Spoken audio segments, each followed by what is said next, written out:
In Genesis 9 verse 25, after Ham had seen the nakedness of his father Noah, we read that Noah said, "Cursed be Canaan, a servant of servants shall he be unto his brethren."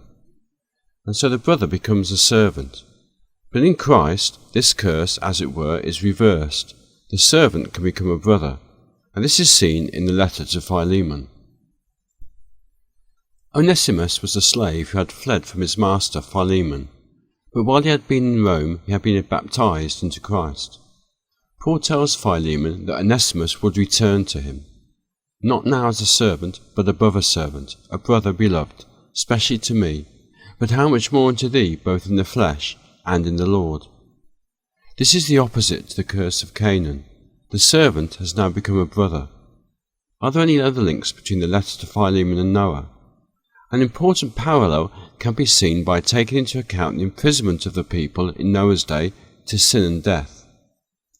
Peter wrote, "For Christ also hath once suffered for sins, the just for the unjust, that he might bring us to God, being put to death in the flesh, but quickened by the Spirit. By which also he went and preached unto the spirits in prison, which sometime were disobedient, when once the long-suffering of God waited in the days of Noah, while the ark was preparing, wherein few, that is, 8 souls, were saved by water." The phrase "spirits in prison" refers to the people in Noah's day who, like all people since then and before, were imprisoned by sin and death. Noah preached to the people, and in so doing pointed forward to Christ. The theme of imprisonment and bondage is very strong in the letter to Philemon. Twice Paul refers to himself as a prisoner, and twice he mentions his bonds. He also refers to Epaphras as his fellow prisoner. That Paul was a prisoner of the Romans was typical of his imprisonment to sin and death, but he had the hope of being released from this prison at the return of Christ. In the meantime, he had become a brother in Christ, and even those who were slaves could also become his brother.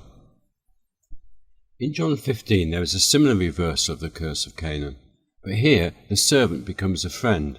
As Christ said, "Henceforth I call you not servants, for the servant knoweth not what his Lord doeth, but I have called you friends, for all things that I have heard of my Father I have made known unto you." In both John 15 and Philemon, the servant is transformed. In Philemon he becomes a brother, in John 15 he becomes a friend. There are several other links between John 15 and Philemon which relate to this transformation. The Greek for friend is philos, and the name Philemon is derived from a related word. Christ says that his friends do whatever he commands. Paul knew that Philemon would show a similar spirit, not only doing what he requested, but more besides, as he said, "knowing that thou wilt also do more than I say." Christ shows that a criterion of friendship is that a person confides with his friends.